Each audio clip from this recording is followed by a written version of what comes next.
बने हुए हैं। अजय, आपकी राय क्या है या फिर क्या सजेशन आप अपने क्लाइंट्स को दे रहे हैं कच्चे तेल पर इस वक्त? नमस्कार दीपाली जी। सबसे पहले आपको और सभी दर्शकों को नववर्ष की शुभकामनाएं। देखिए, कच्चे तेल में मुझे लगता है कि इस बार की जो ये मोमेंटम है, ये सप्लाई को लेकर डिस्टर्बेंस नहीं है। आप देखिए, यूएस का प्रोडक्शन, रशिया, मिडिल ईस्ट, सबके प्रोडक्शन बढ़े हुए ही हैं। इनफैक्ट हम देख रहे थे 6 महीने पहले हम प्रोडक्शन कट कर रहे थे प्राइसेस को सपोर्ट करने के लिए।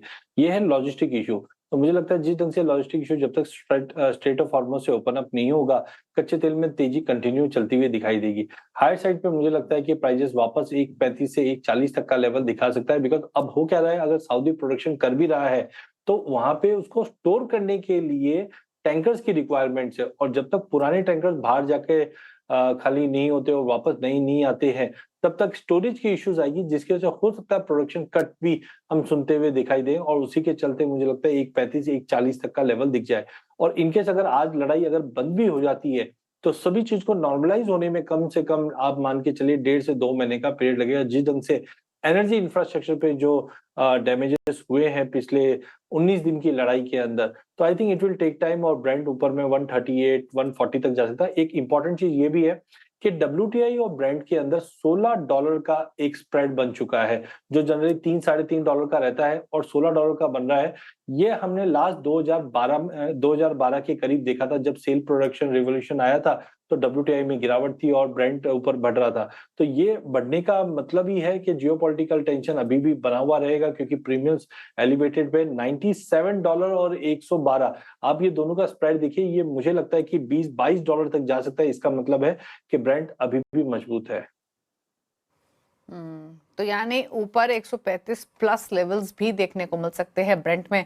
सपोर्ट कहाँ देख रहे हैं? हालांकि सपोर्ट तो लगातार प्राइसेस में इन स्तरों पर भी बना हुआ है, जो मौजूदा लेवल्स हम देख रहे हैं, जिस तरीके के हालात बने हुए हैं, बट स्टिल अगर एक रेंज समझना चाहें तो वो आप कैसी देख रहे हैं?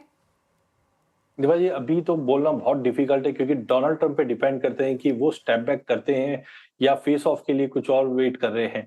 बट एज ए सेंटिमेंटल अगर हम देखें, विक्स अभी भी 25 के करीब है और डॉलर इंडेक्स भी 100 के करीब है, तो I think unless and until $95 के नीचे ब्रेंट अगर होल्ड नहीं करता है, तब तक हाई पॉसिबिलिटी कि हम अपसाइड ही देखेंगे।